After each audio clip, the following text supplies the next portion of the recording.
Great. You guys are amazing. I'm guessing you want to get the business part of this meeting over so you can go back to talking again. I got thumbs up. All right. So we're gonna call this meeting to order. We have one person on Zoom. Apparently food did encourage everybody to be here in person. Edry's here, wonderful. John, you can start recording. We're there. Okay. Might have. Can you hear me okay in the back? All right, this is important. Everything we're doing today is very important. Are you just about ready to? Yep. Start the recording? It's done. All right, amazing. Do we have a statement of a quorum? Yes, we do. All right, Ellie has told us we have a quorum, so we can go ahead and get started. Yep. How many are here, Ellie?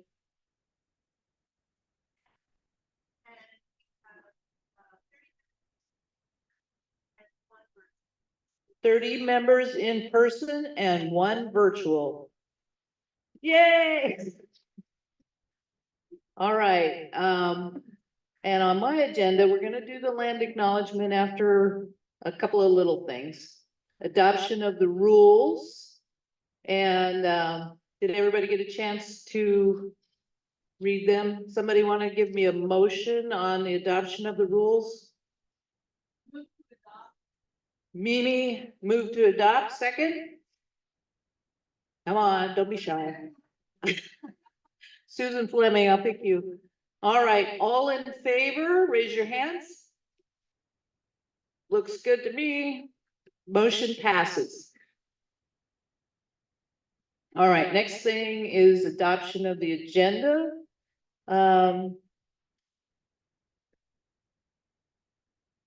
I didn't send you guys a copy of the agenda, so I'm gonna give you a quickie. We're gonna, as part of today's meeting, we're gonna do a land acknowledgement, nonpartisan policy. We're gonna brag, year in review. We're gonna approve the annual meeting minutes, approve the proposed budget, approve the amended bylaws. We're gonna elect some officers and board of directors. We're gonna have a whole bunch of committee reports. Go down. Yep. Yes, Nancy? One amendment to the agenda is the addition of Janet Metcalf. We're at Janet Hedgepath to the. Oh, yes. So the motion would be that, Nancy, do you want to make the motion? I move that we amend the agenda to add Janet Hedgepath. We talk about land use at the very end of the meeting. Second. You got that, Cindy? That was Mimi? All in favor? Raise your hands. Looks unanimous to me. All right, we have an agenda. Now I think we're ready for the land acknowledgement. Joe? Thank you, Sharon. We collectively acknowledge this gathering is being held on the stolen and unceded ancestral and contemporary lands of the Chinookan people and the Cowlitz Indian tribe. We pay our respect and gratitude to the indigenous peoples of this land, past, present, and future. With this acknowledgement, we commit ourselves to continued education, accountability, and social justice.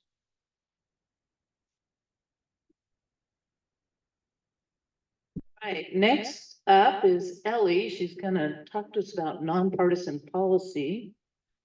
Some good stuff.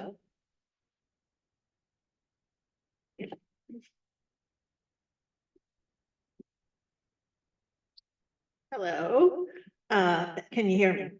Okay. Nonpartisan policy, the choice made in 1920 to neither support nor oppose any political party or candidate for public office continues today to ensure that the league's voice heard above the tumult of party politics. This nonpartisan policy has added strength to the league's positions on the issues and has made possible wide acceptance of league voter services and other educational activities. At the same time, the league is a political organization and encourages members to participate fully in the political party of their choice. It is an advantage to the league to have politically active members and, equally important, it can be a personally satisfying experience. All right, so the next thing on the agenda is, yes, Sharon? Is there ever a time when it is appropriate for an organization to propose a particular person or policy that Is it ever appropriate for an organization such as this one to oppose a candidate, person, or policy when that person or policy is destructive to the democracy of this country? Anyone want to answer that question? My personal opinion is that whether or not somebody's destructive is an opinion. And the whole point of being in the league and being nonpartisan is that we're trying to stay out of the fray. We're trying to, you know, the parties have shifted back and forth. There's been all kinds of people who've been destructive to America, and we've managed to survive it. So I would say the answer is no.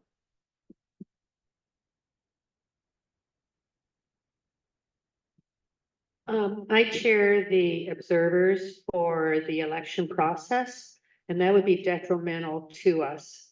Because what we do is known as we are nonpartisan. We do not look at anything through the lens of a party or anti-party. And so it would take away what we have there as being a nonpartisan observer, whereas the Rs and the Ds have observers.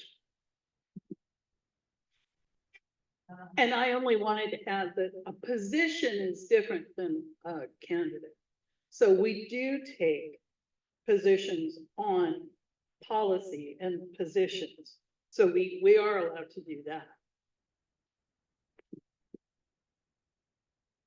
Anyone else? All right. So, that's a bigger discussion than our agenda will allow. So I'm gonna stop it right there. All right, annual report. Are we up? Can you, are we up to 156? Can you, this is our brag sheet.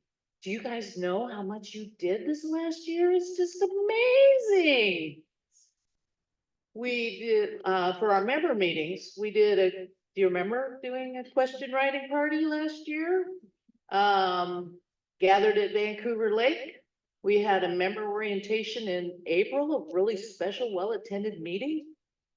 We had a geochemist come and talk to us about nuclear energy, and that was fascinating.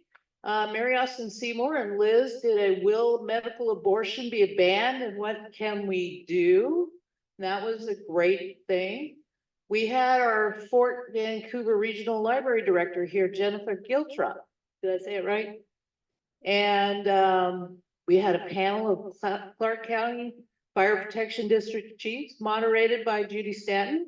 And that was, we had to curb that because it went too long. And then on the 13th of April, we had David Shook come and give us a Jail Services 101 that was amazing. And our meet and greet. So that was just some of the stuff we do. Voter services event. We've had amazing things happening with WSU and Clark College. thanks to Mary Austin Seymour and team, and, we registered voters at Clark College, made presentations to Columbia River, Hudson's Bay, and Henrietta Lacks High Schools. We procured the state we're in textbooks for almost 1,000, was it, Teresa? Textbooks for evergreen teachers. We had tabling at the Multicultural Resource Fair, Peace and Justice Festival, Juneteenth Freedom Celebration, and the Salmon Creek Farmers Market.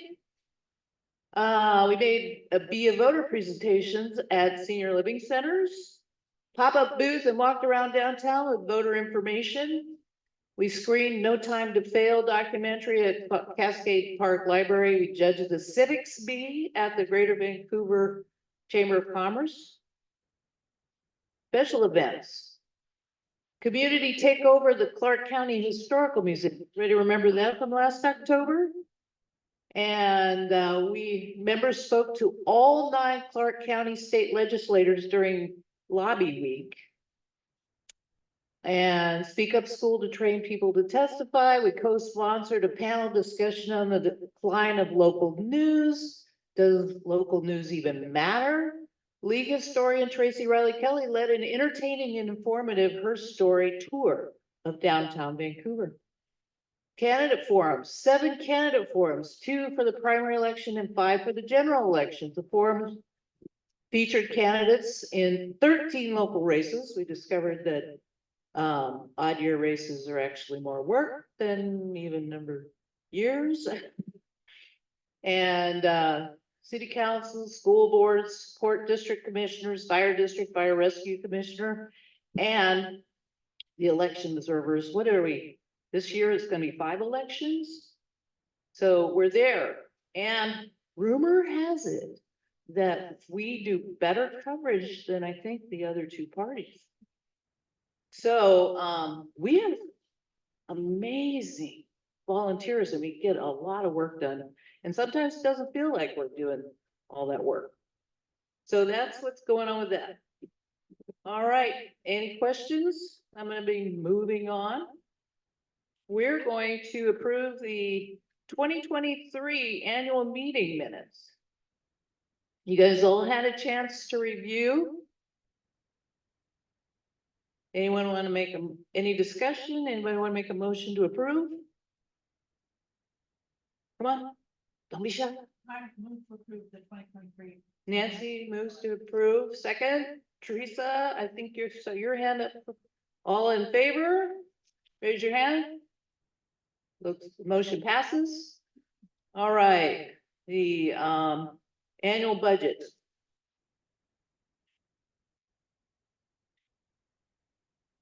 All right, you all had a chance to look at the budget. Are there any questions about the budget?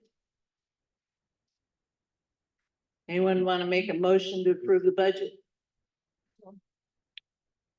Joe Waddell moves to approve the 2024-25 annual budget. Anyone second? Looks like Lynn. All in favor? Motion passes. You guys really do want to get back to eating and chatting. Okay, now we're ready for the amended bylaws. Any discussion on the bylaws? Okay, Judy?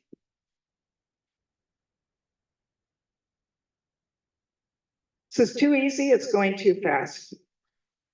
According to the rules, I'm supposed to say my name first, Judy Stanton.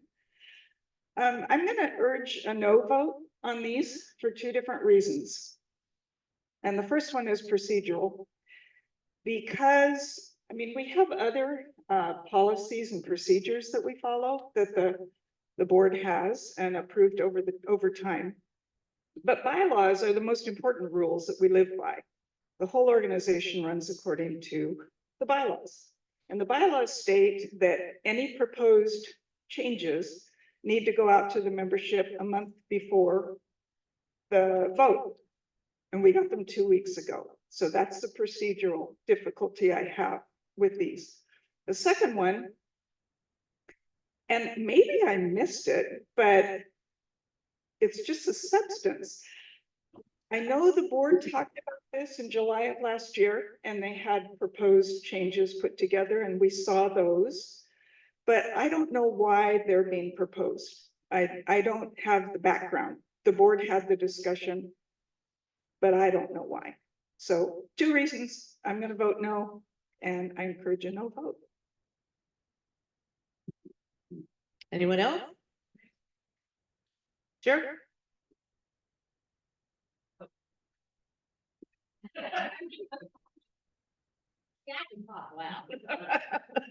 Teresa Torres. So I just read these very quickly this morning and I too felt like, I'm not discerning enough to know if this is something should be concerned about or anything. But I'm wondering if we can go over these in a meeting, maybe not today if we all want to eat. And then vote on this at a later meeting. Is that possible? I don't know what the rules are about this kind of thing. Well,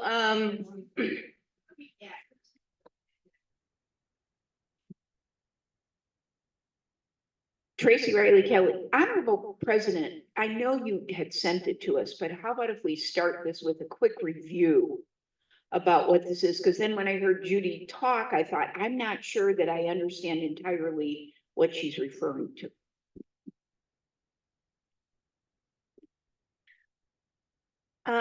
Ellie Hutton, I'm a board member, and the board knows that I had reviewed line by line the 2022 bylaws that were, there was a committee of 5, 6, 7 people who met frequently for a good part of a year to update them and to clean them up and bring them into a more separate out bylaws from policies. Policies you can change much more easily.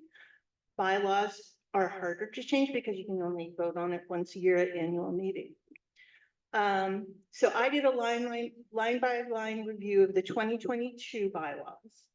I was on that committee, Sharon was on that committee, John and Mimi Lotta were, Jane Johnson, Judy Zeider was the chair of that. Jane Van Dyke, I think Jane Johnson was part of it too. In any case, when we presented that, I felt confident in that.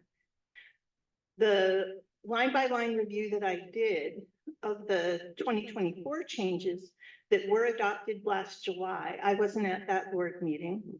I had looked at them, but the line by line review showed to me that the 2024 bylaws, unless it's a different version than what we were sent earlier, did not include all of the changes that supposedly had been adopted last July. I wasn't at that meeting. The minutes for that meeting are not complete enough for me to know what the discussion was and if there were specific items that were approved or if there were other items that were not approved. So my line by line review of the bylaws presented me with, I will be voting no too, because I would prefer that a large committee do a review of the bylaws. My understanding is it was a very, I don't know who all developed the changes. I know Sharon was part of it, but I really think as an organization, we owe it to ourselves to have a larger committee do a review. There are changes that are perhaps going to be necessitated in the coming year. So in a year from now, because National League is going to be transitioning to a membership system where everyone joins through a portal that has you joining at the national level at the same time that you join locally, which is, it is conceivably what we're doing now, but not perfect. So that's going to necessitate a number of bylaw changes in order to comply with that. And there's a national convention in June where they have their own bylaw changes that are going to be proposed. And so there may be some bylaw changes that come out of that that will necessitate a change. In any case, I just want to say that I would be voting no because I have a lot of confidence in the 2022 bylaws, and I have less confidence in some of the changes that were proposed adopted by the board in July.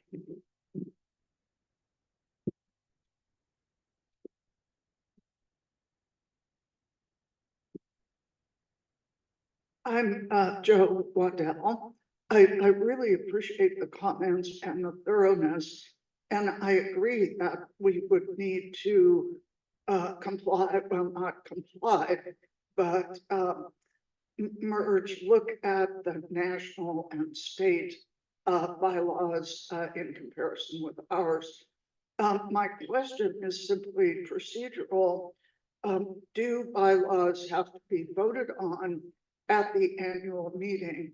Or would it be possible to table, put together that committee about whom Ellie was speaking and postpone to another time? So my question is totally procedural, or if we need to go forward with a vote on what's being presented today. Yeah, we're gonna go this direction.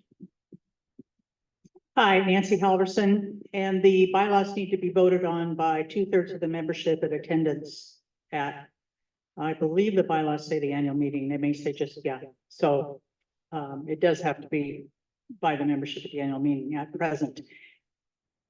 I also will be voting no for the reasons that Judy Stanton mentioned. It is important, and I have come to this, you know, after a period of time, it's important that we follow our bylaws, and our bylaws are very specific about when information is supposed to go to the members. And forming another bylaws committee for the reasons that Ellie mentioned is probably going to be a wise thing, considering that we may be looking at changes within our own organization structure as well as national in this next year. Thank you.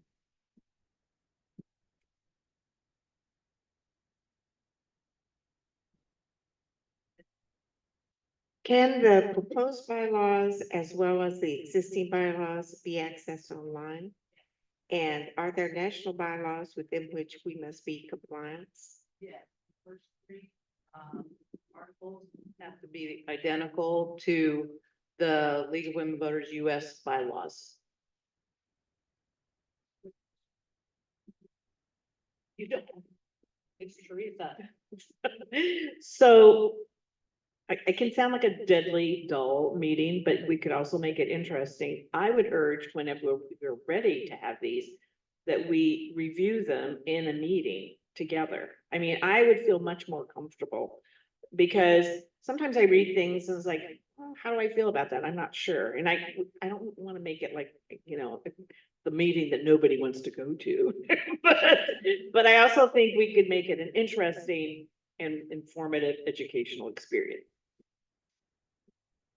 So,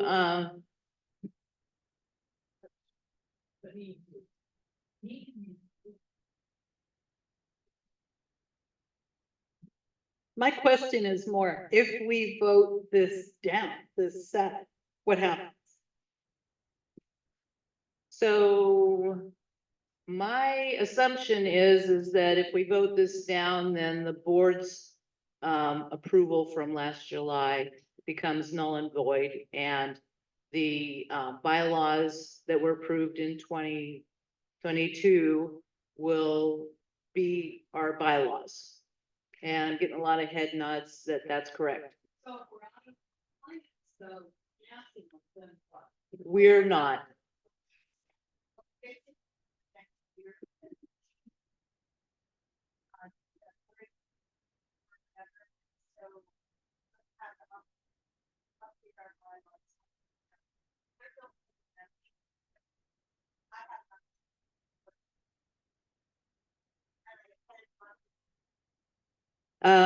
Our bylaws would probably be fine, even with the transition to the new membership system. Because the committee that we were all on did a very good job of not putting in stone, you know, our procedures for how we do things with Club Express. So I think it's probably fine. Now, what I would like to do is address Tracy's question, which is what was going on, some background. So one of the changes that's in the, I'll get to you, Sharon. One of the changes that's currently in the bylaws is in response to requirements in our Washington state laws. That committees, there are committees of the board and advisory committees. So at least one of the changes, and it's probably not critical that it go into, into effect right now.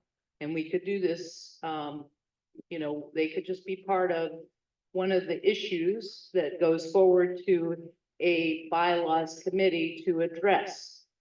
The list of changes that the board approved has been on the website under the bylaws for the last 6 months. Been on the website.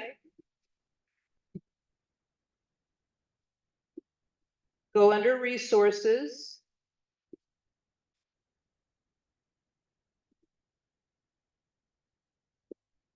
So that document has been there, but it hasn't been made publicly notable, meaning to the membership. It's only if you happened to go and look at the resources page, open it up and start to look at what the resources are. So there's the bylaws that were from 2022, and then underneath it, there was a line that had a chart of the changes that were voted on by the board in July. But that's what I reviewed, and I don't find that, I think what Teresa said, have a meeting about the bylaws if we're making significant enough changes. If there's new state law that comes into effect that impacts nonprofit organizations, talk about that at a member meeting, at a recorded member meeting, so people can review it if they aren't present. But I think having that on the website without having people notified to look for it, that is a very complex thing to go through compared to the bylaws. And then from that is what Sharon took to put the new draft of bylaws together. But that was voted on only by the board. And it needs to those changes need to get voted on today at the annual meeting. But as I said, not all of the changes included in that chart have been made to the 2024 bylaws that are proposed.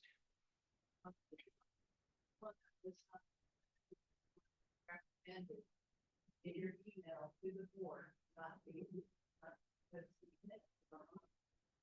the last edit was not recommended by yeah. So when this was submitted to the board and the meeting minutes are on there, is that all of these changes were approved except for the last one, which was based on Ellie's review of the changes. This would have been helpful, and I don't know if any of the rest of you came across this, but I didn't. It lists out the bylaws article, the bylaws section, the concern that caused this proposed amendment, and the proposed amendment, and then the priority and the rationale for it. So this is the kind of thing that I would have wanted to understand why the board had made the approval originally, but we didn't have this. It would have been a good thing to link to as part of the meeting. Was it on the website? I thought it was on the website of the materials. Can you go to the website? Are you referring? It's a chart. It's a chart that would have explained why the proposals.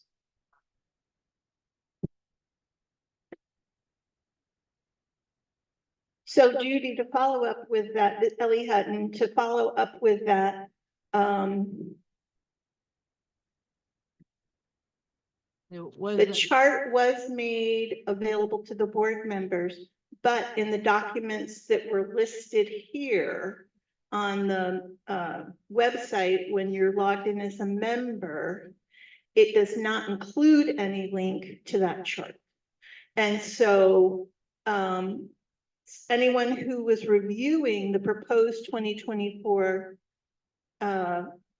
bylaws would have had to go through the two versions of the bylaws, the 2022 and the proposed 2024, line by line, word by word, in order to identify what the proposed changes were, because that chart hadn't been linked to it.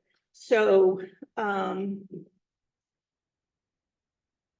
again, to me, yes, there are things that we need to address. But I'm not certain. If I were not a board member, if I was just a regular member, the comfort in knowing that you're changing, the primary rules of an organization just without being fully informed is troubling, because I have no clue here how many people have fully read through them to understand perhaps what they're being asked to vote on. Sharon, I'd like to, and I don't know if this is appropriate, so parliamentarian could do it. I don't know if this is appropriate, but the parliamentarian can correct me.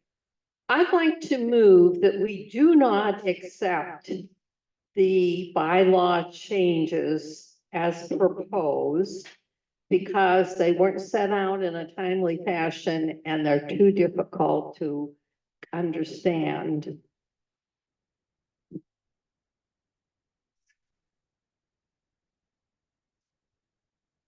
Well, we just, There's a motion on the floor. The appropriate thing to do is to move to amend the motion on the floor. Cindy, who made the motion to approve the bylaws? No, there hasn't been a motion. We were just making sure we didn't have a motion already on the floor. So it sounds like the motion we have on the floor right now is Judy, Judy, do you get that? Not accept the bylaw changes because they weren't sent out on time and the membership is having difficulty understanding them. And Judy Stanton seconds that. Any discussion? Edric?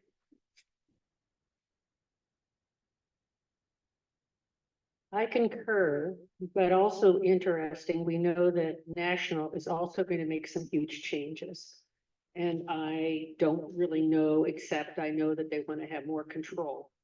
And I think that this is a whole thing where a group can sit down and look at both what we were going to do here and see if that's what we want and whether or not what impact will be national. So I believe that we're putting the cart before the horse. So I agree with this motion.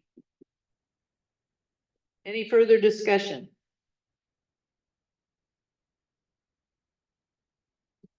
Dick Halverson, my suggestion would be, in reflecting in discussion only, that we also defer this to a bylaws committee on the new board and let them address all of this in terms of the content, in terms of the timing, the explanations to the organization and the membership, and that we deal with it and probably on a more globalized effort with the state and the national bylaws reviews going on. And that's just for the minutes. That's just for the minutes. It's not an amendment to the motion. Okay. All right. I think we're ready to take a vote. All in favor? What's the motion again?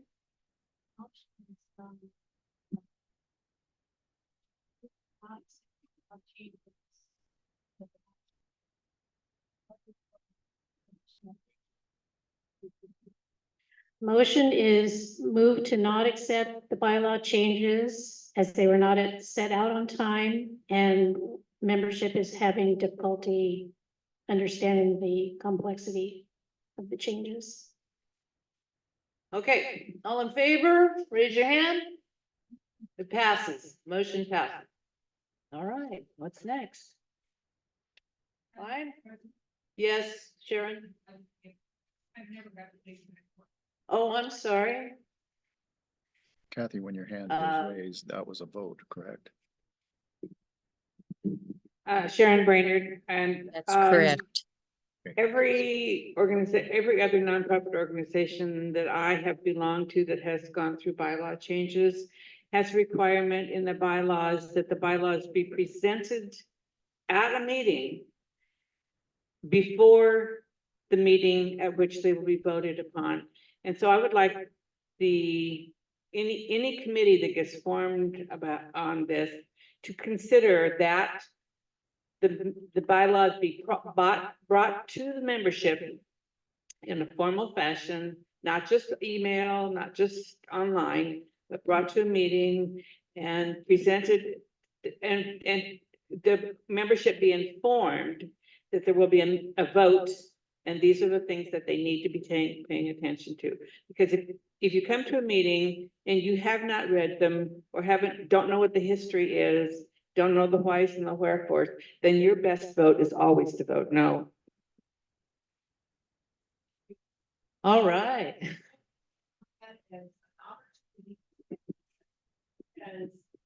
How many of us actually read those bylaws on a regular basis? We don't. Okay, Nancy does. And Judy. But the rest of us, today was the first time I had looked at them and wherever. And I'm with Sharon, other organizations I've been in, there's always a place where everybody looks at the bylaws. And like I said before, it's not the most exciting, interesting thing, but I think we can use it as an opportunity for us all to be informed and educated. So let's do it. All right. I suggest for our bylaws meeting that we have door prizes. That will get people there. And food. All right, so Ellie, I don't think Jane's here. Ellie, are you ready for the next portion? Which is the, you guys saw this, your officers, this is the report from your nominating committee. And we're going to proceed to the elections now.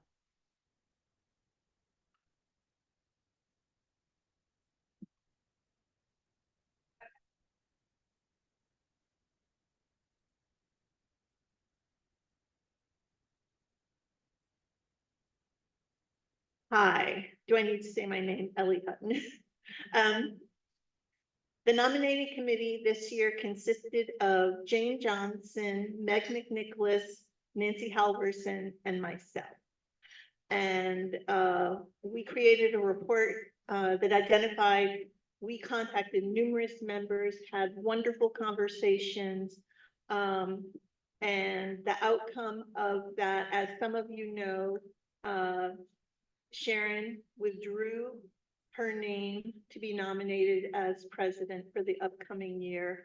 We, as a board, with the incoming board members who had been nominated and the current board members and officers, we had a couple of online meetings as we prepared for the annual meeting, because we recognize that we want to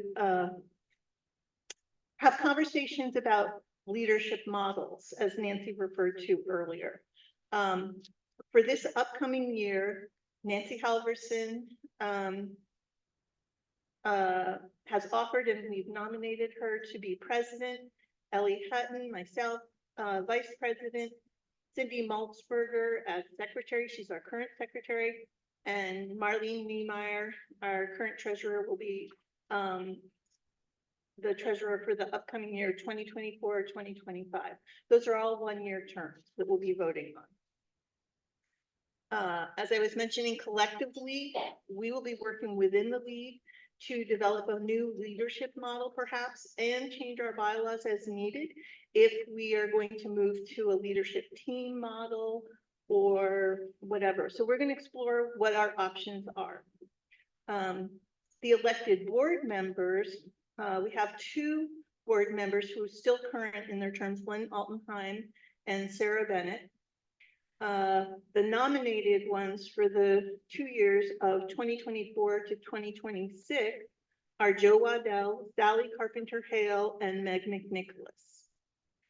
There is also a vacancy open because I was a board member and now I'm going to be the vice president. So the remaining year of my term of 2023 to 2025, there's a vacancy for 1 year, and we can take nominations from the floor as we go along.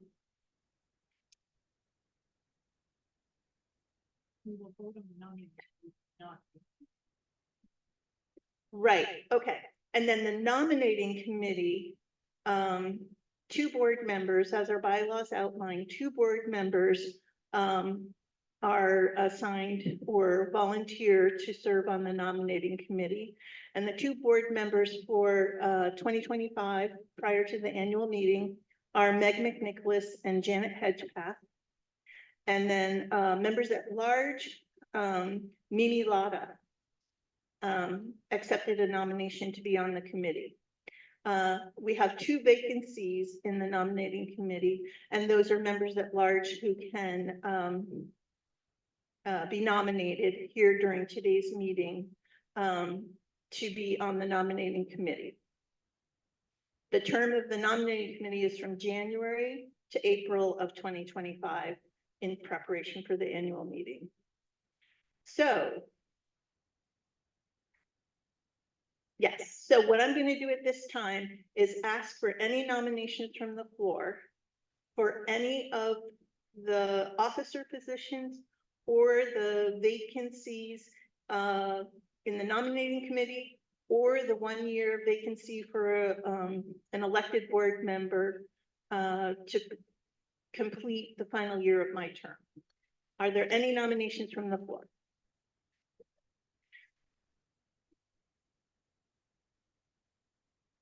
I'd like to nominate myself to complete your 1-year vacancy term on the board.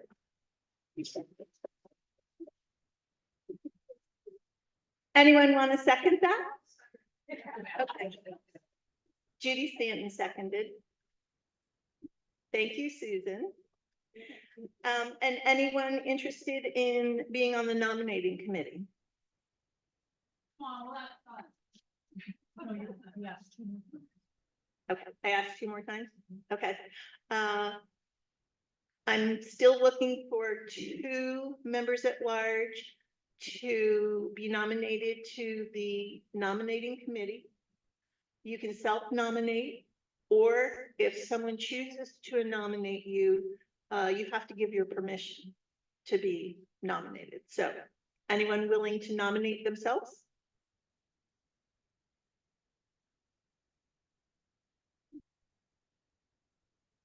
We will be looking for people outside of the annual meeting. The board will appoint people if there's no nomination. Okay, so, yeah. So, be ready for those phone calls or emails. Anyway, so. I'm gonna do the official, help me out. So should we do officers first? One slate. Just do the whole slate? All right, so we're gonna take a motion or just do the election? It has to be, you have to move. Okay. Who has to do the motion to, Ellie? Reread the policy. Huh? Read the slate. Okay, President Nancy Halverson, Vice President Ellie Hutton, Secretary Cindy Molzberger, Treasurer Marlene Niemeyer. 2-year board terms, Joe Waddell, Sally Carpenter Hale, Meg McNicholas. Nominating committee, Meg McNicholas, Janet Hedgepath, Mimi Lotta. And Susan Fleming to fill the vacant 1-year term of the elected. Okay. Need a motion. Move to pass the unanimous ballot. Sharon has moved to pass the unanimous ballot. Who's second to that? I'll second. Oh, saw Deanne's hand before I heard you, John. That'll be Deanne taken. Second. All in favor, raise your hands. Motion passes. All right. Congratulations, we have a new board. Well, almost. All right, so let's see. We have to do readoption of current LWVCC positions.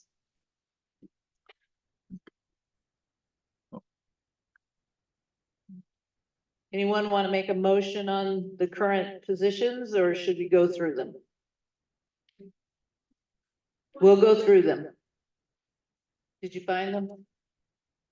All right, our current positions that have been on the website and were voted on last year are, and so this is the same slate of positions that we voted on in the last annual meeting. Justice in Clark County. Should I just read? Oh, no? All right, so just the titles. Justice in Clark County, Land Use Planning,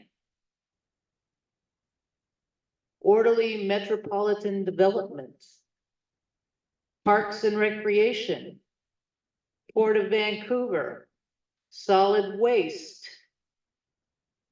Tax Policy in Clark County, Transportation, Sewers, Library, and that's it. All right, somebody make a motion to adopt our current positions? I move we adopt. Joe Waddell moves that we adopt the current positions. Second, from Mimi, all in favor? Motion passes.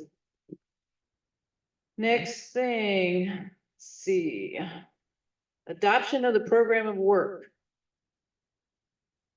So, this was on the website, was in your voter. Our, program of work suggested is get out the vote, energize young voters. A lot of these positions were developed during our January, emergency snowstorm meeting on Zoom, if you remember correctly. Reproductive rights and the comprehensive plan, educate. Anyone want to make a motion? Mary Austin Sewar moves to approve the program of work. Second, any second, come on, be brave. Sally. All in favor? Do we need to do a count? Looks like the motion passes. And, Ellie, you didn't want to, oh, did you want to talk about Club Express? You guys are gonna be getting some email. Hi, we have been using Club Express as our membership and website platform for the past couple of years. And since our annual year for the budget runs from July 1 to June 30th, any members who have been members for longer than a couple of years have a renewal date of June 30th, because that was our old renewal date. Since we joined Club Express, we've now transitioned to a rolling renewal membership date. So when you join now, if you were to join today on May 18th, your next renewal would come on May 17th of 2025. So what I'm prepping you to say is, because we still have a large number of members who had the June 30th date, a whole bunch of us are going to start getting emails from Club Express reminding us to renew our dues for the upcoming year. So look forward to those emails. Use the link in that to be able to renew your membership. If you have any questions about renewal, you can be in touch with me. You've got my email address. You can find my phone number. Please be in touch because we want this to be as easy on you as possible. And my understanding is from our budget that we just approved, there are no changes in the current membership dues for this coming year. Yes, Sharon?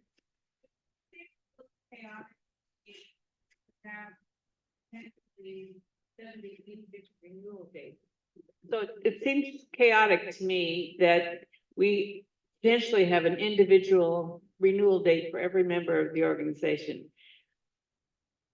It would be, I think, make better sense to maintain the June 30th deadline for renewal. And if somebody joins now, they just get the extra 2 months of membership for the coming year. That, because it just seems like we're creating a lot of chaos for ourselves if everybody has a different renewal date. I would agree with you, except this new membership system that National League is going to be implementing starting next winter, spring. They're going to be on rolling dates.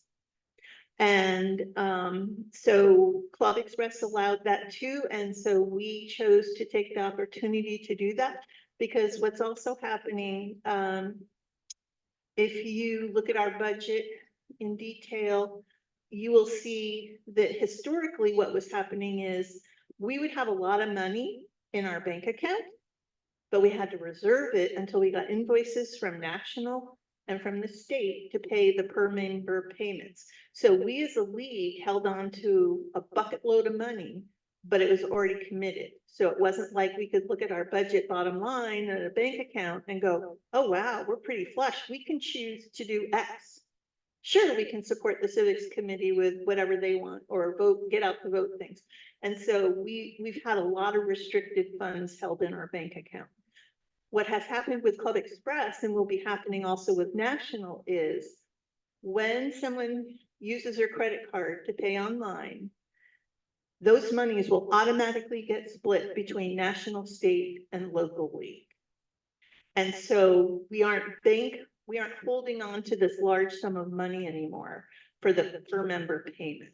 And so that's why National is choosing to move to it, because their goal of this new membership system is to offer better support to state leagues and local leagues. Historically, the per member payment for National has been $32. Yes, and delayed by 18 months. And it's delayed by 18 months under their chosen invoicing system. So you have to really hold on to that money for a long time. And now the model that they're moving towards is National League upcoming in 2025 when they start this system. They will hold on to 33%. State leagues will get 47% of the dues. And local leagues will get 20% of dues. When I first joined the league and I paid my check for $50 or $55, our league held on to $4. All the rest of the money went to state and the majority of it went to National. So National is rolling out this new method because they want to more fully support state leagues and local leagues. Just simplify the job for the treasurer. Does this simplify the job for the treasurer? Yes, it will. Yes and no. There's different, and so with the new system that National is proposing, local leagues and local league treasurers and boards can make a decision on how often do you want to see the money that National takes in, how often do you want to have that money put into your bank account? So you can choose to have it done once a month, twice a month, monthly. And so that is something that we, along with our treasurer, can make a determination of so that it's easier for them to track. Yeah. Oops, I'm gonna go here. For the observers, one of the regulations we have is they are up to date on being members. So somehow you're going to have to work with whoever is chairing it, whether it's me or someone else. Because I don't have that knowledge and I've had to go to you, but that's something that I did for months at a time. But it appears now I'll need updates, or whoever's chairing this, updates constantly. Right, for each election cycle. Right, so you'll need to know of your 40 current election observers, right, and we're gonna get more. Knowing the status of if they are current with their dues and membership will be important. Yep, thank you, Edry.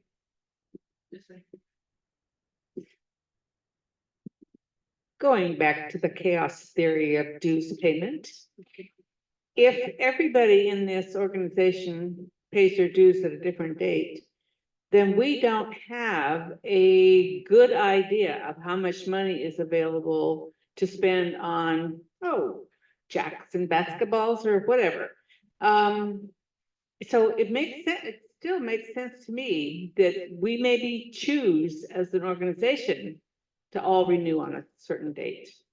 And then we know how much money is in our budget, and we don't have this trickle in theory of financial management. Always had a trickle in theory with the, Yeah, Sharon's saying we've always had a trickle in theory. We are running a little bit short of time, and I know that Sharon's getting a little bit nervous. I am too. This is a great conversation to have. There are many changes coming as far as membership and dues and et cetera. And we are relying on national at this point where not all the information is available. But our hands are tied as far as dues collection, and we will adjust. So. Yeah, the main reason, in my opinion, for us to do it annually at the same time was because it was a pain in the butt when we were doing it manually. It took 5 people to do it. All right, so next up on committee reports, and everybody only gets 2 minutes, is Melanie.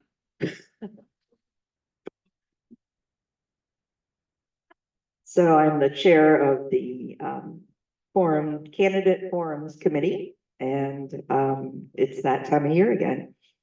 So we have, I have my webpage open, we have 6 offices that have more than 2 candidates running for a position here in the county. And I'm looking at that we'll have 3 different forum events. So if you've volunteered in past years, you'll be hearing from me. And if you signed up at our last gathering, you'll be hearing from me. I have the clipboard here. If you'd like to sign up today, please do. Primary season is a little bit less work than when the general election comes. So it's a good time to kind of get a flavor of what forums are, come volunteer. And yeah, we're on track. And that is for the local Clark County positions. There's a separate committee for the Washington District 3, so that you know. And that's me. I'm leading that effort. We actually have a separate committee for the Congressional District 3 and the Public Lands Commission. Many of you got a phone call from me and saw an email yesterday. If anybody that wants to volunteer for that, we already know that the Public Lands Commission event is going to be July 18th in the evening at Clark College. It's hosted by the League of Women Voters Washington. We're looking for moderators. We're looking for ideas for moderators. There's tasks that have to be done by the League of Women Voters Washington, and tasks that we will do to supplement that. It's not going to be CVTV. It's going to be KGW that's going to record it and broadcast it throughout Washington. And then the plan for the CD3 is the big event will be in the fall in October. Mary Austin Seymour is coordinating that with the college students, and they are I'm pretty sure it's gonna be at Clark College, so they're co-hosting, and we're really excited about that. So we're probably gonna be doing interviews with the CD3 candidates for the primary. Still lots of planning. Next. Yes. Mary Cole, I said Mary Austin Seymour. Oh. No? We have a lot of Marys. All right, next, election observer training. Some quick, this is, you got all your observers? Some of you, some people have said they want to be observers and haven't been. And I will get that solid, hopefully in another week or so, because the training will be happening in next month. And it is over a 3-week period that you get to do part of it. And then another 3 weeks is when you have to take a tour and before you can be certified. So if you haven't been one yet, you can ask anybody that has. We have about 40 and actively probably up to 30 of that 40. And it's a really critical part of what we do.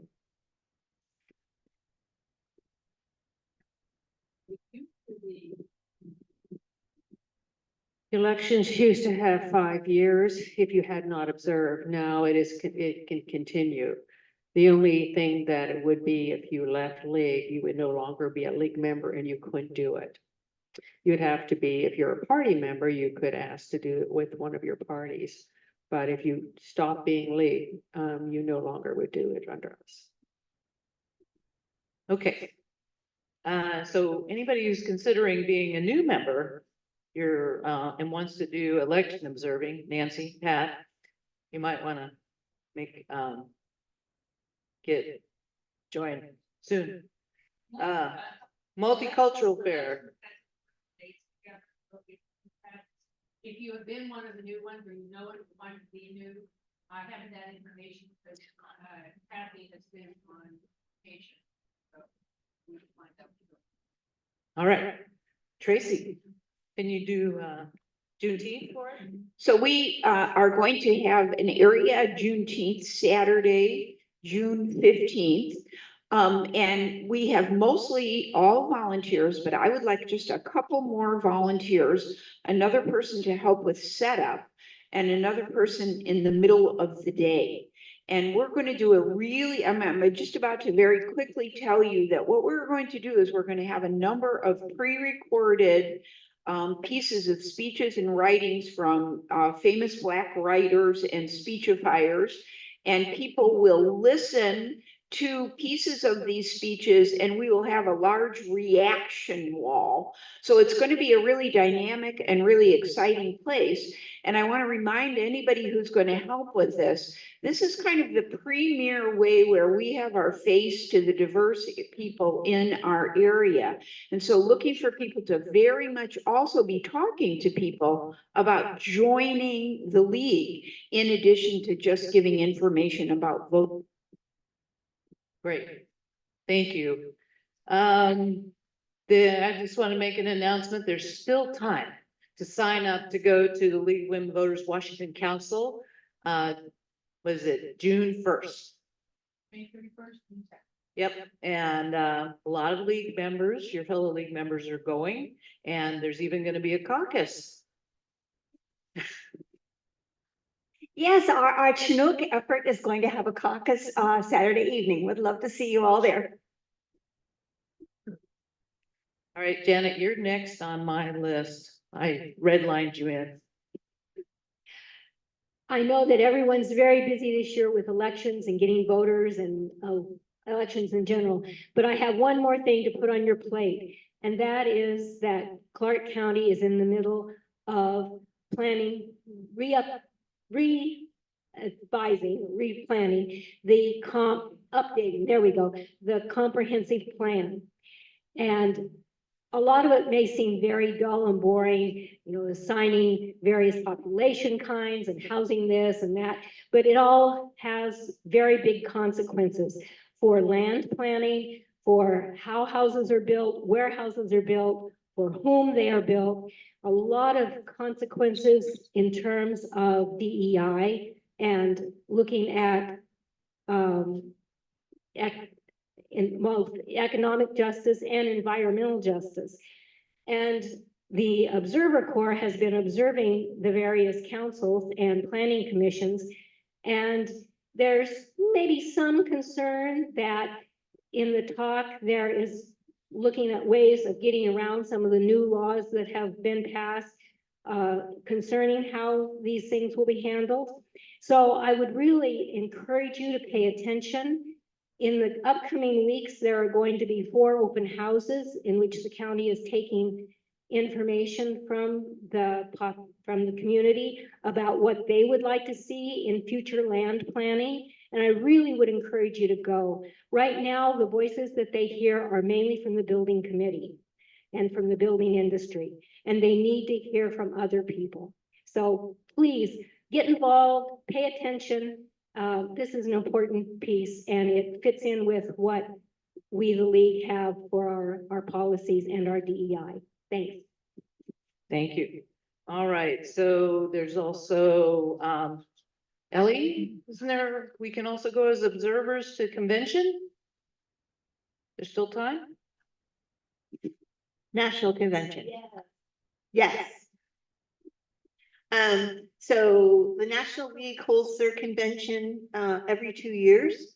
And this one is being held in Washington, DC, for those who are attending in person. And we have a couple of people here in our midst who will be attending in person, Tracy and Deanne, and we have Sally too, but Sal and Rick, but only Deanne and Tracy have on the t-shirts for the convention because the National League has approved the news study, the local news study that Washington State developed and developed a position on. And so it is part of the program that will get voted on, just like we talked about all of our different program papers.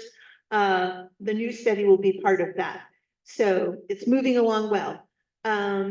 Thank you, Sally and Rick, for going too. But people can attend virtually as well as in person. Virtually, the cost is $125 to register. And you can attend any workshops and caucuses. As an observer, you cannot participate in any of the parliamentary sessions, which are where they vote on and take action on bylaws, budget, program adoption, the nominations for officers and board members, etc. But you can be an observer and watch everything else. Deanne? I'm on the state board and I've been tracking the number of delegates that Washington State can send to national as online or in person. So far, we have an eligible number of 56 delegates who can attend either virtually or in person. As of today, we have 50 people who are attending virtually or in person. So it's pretty significant. But that means there are 6 what we're calling surplus slots. For instance, Rick Hale is attending as a representative of, I think, Clallam County. Oh, Bellingham-Watkin, that's right. It doesn't mean that Bellingham-Watkin is paying or contributing to his expenses. He would let them, but he gets to vote and as he's filling one of these surplus slots. So I make that bid only because Ellie was talking about people who could go as observers. We do have 6 spots. People could go as voting members, either in person or online. And let me know if that is of interest. Again, it would be $125 if you wanted to go as a surplus delegate for one of the, I think like Seattle has 4 slots, Snohomish has 1, and maybe Clallam has another. So that's. All right, lots of opportunities.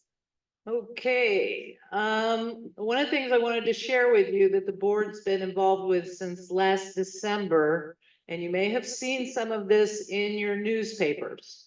If you read the Columbian, you will see that your board made a statement just recently about the reform, what is it we're calling it? The Restore Election Confidence Initiative.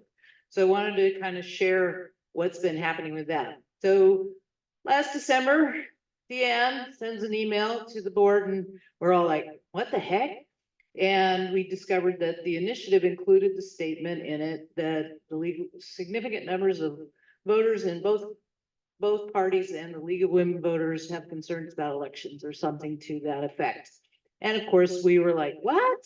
So we immediately raised the question to the League of Women Voters Washington, the League of Women Voters US, a lot of emails floated around, and then Nancy put a statement in the paper in an article to the Columbian that we were quoted in.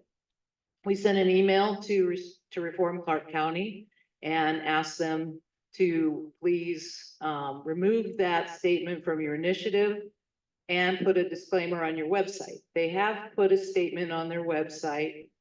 We didn't think it went far enough. And so the next, we had another opportunity last week to, the Columbian contacted us and asked us for an additional statement. Sally put something together pretty quickly. There's been lots of discussion. And that got approved by the board last week at our Thursday board meeting and was in the paper, I believe it was Monday or Tuesday. No, it was Tuesday. It was Tuesday this past week. So if you guys have questions about what the heck is going on, you can ask those questions now. Another opportunity to find check also. And election said, you know, when something is on there voting, the pro and con. And so their suggestion was if we wanted to make certain that all voters knew about it, opposed to just those that read the Columbian, that we could do a con. Yeah. We do have additional opportunities throughout this election season.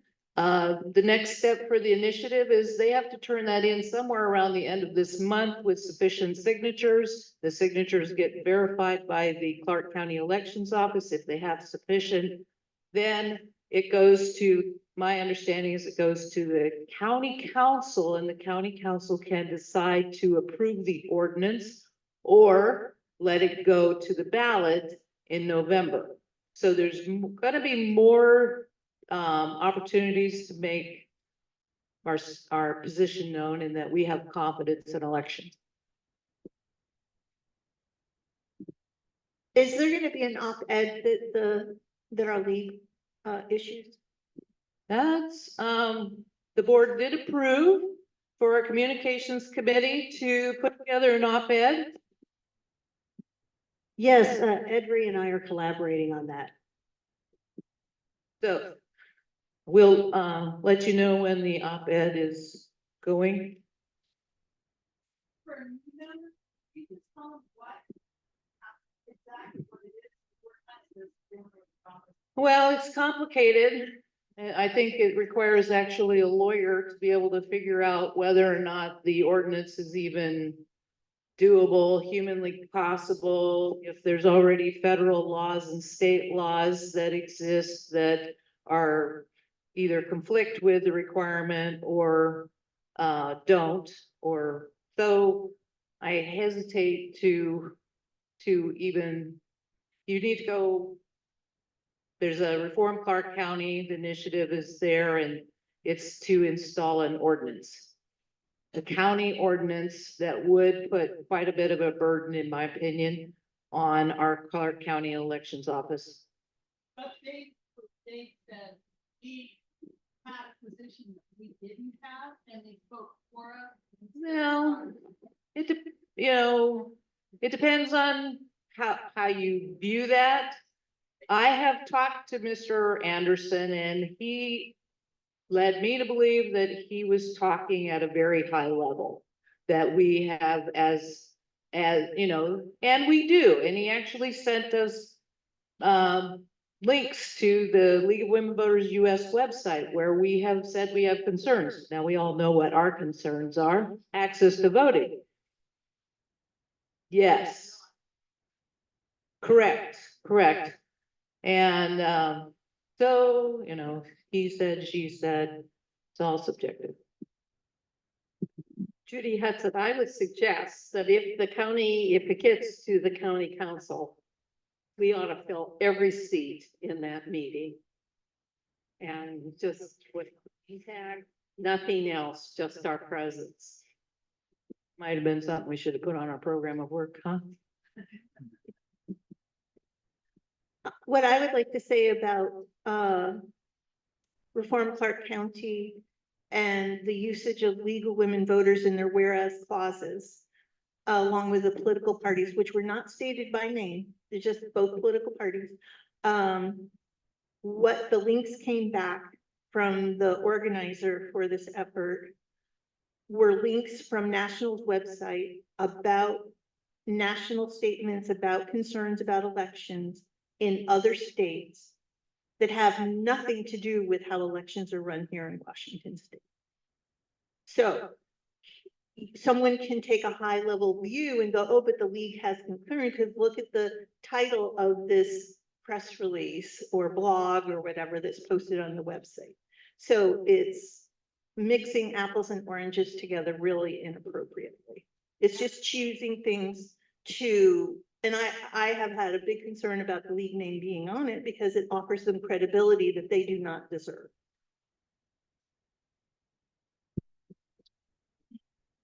We're running out of time, so I'm gonna be calling it soon.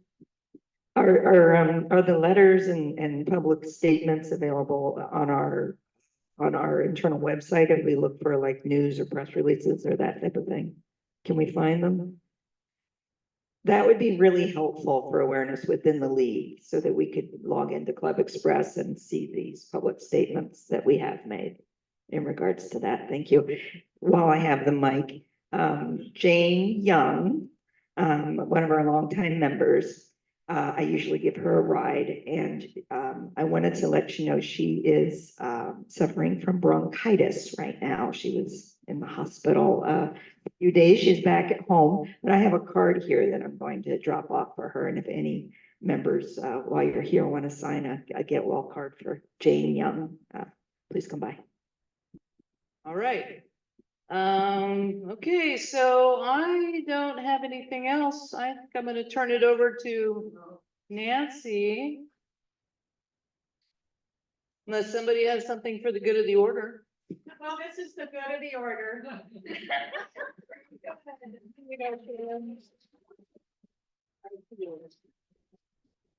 Thank you, Sharon, for this last year.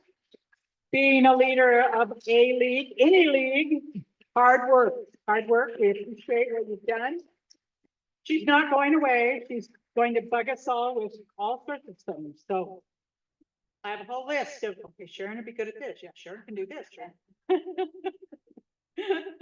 So, no. I was just going to speak just real shortly about the June meeting, which is set for June 8th. And we will talk about council highlights. We have a few things to talk about with some election related information, and half the meeting is going to be concerned with what are things that we should be talking about at the forums? What are things we want to ask the candidates at the forums? So not necessarily we will write formal questions at that meeting, but we will go, okay, you're in legislative district 17. What are your concerns? What do you want the question writing team to ask these candidates? So we appreciate all of your input, and together each achieves more, and we can't do it without a team. So candidate forums are what we're known for. Appreciate all of your input for that. And let's see, there's one more thing before Sharon adjourns the meeting, and the new board and the proposed one-year appointees, if you could all come up front, please. Chop chop. Well, first we have to see if we have a quorum.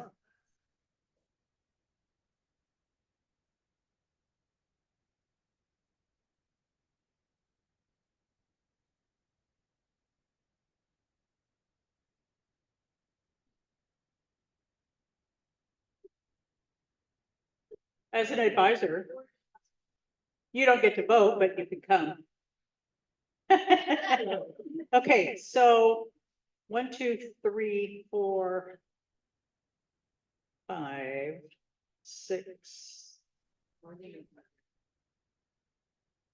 Got to make sure that we have enough of our.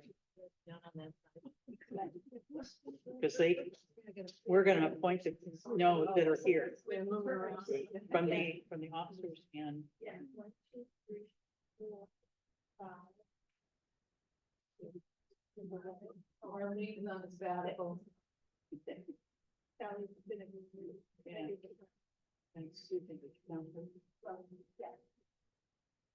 Okay.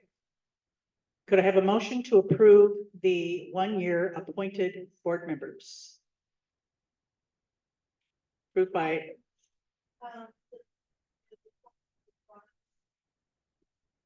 Bill Whipple has withdrawn his name, so the appointed board members that we're voting on are Janet Hedgepath, Judy Hudson, Cynthia Gardner, Mary Austin Seymour, and Sharon Brown. Is there a second? Okay, all those in favor, please say. Okay, any opposed? All right, we have our full complement of our board, and so thank you very much, Sharon. Yeah. Wait a minute, you guys turn around.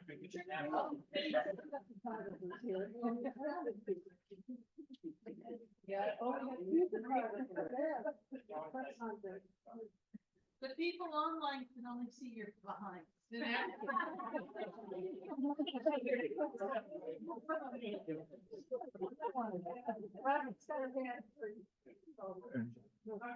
all right.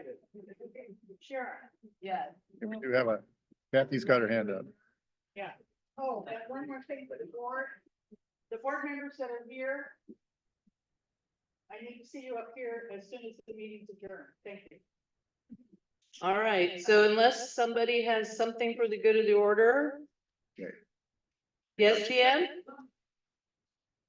I haven't been to every meeting of late, but I'm curious about how well people understand, because I don't, the new proposal that we have options that national, is there a way to have a discussion about that? Yes, we, Until next February or so. And so there's a way to have conversations. I've been attending tons of meetings about that, 2 meetings a month about it. And so, yeah, so we will be introducing and educating people about that.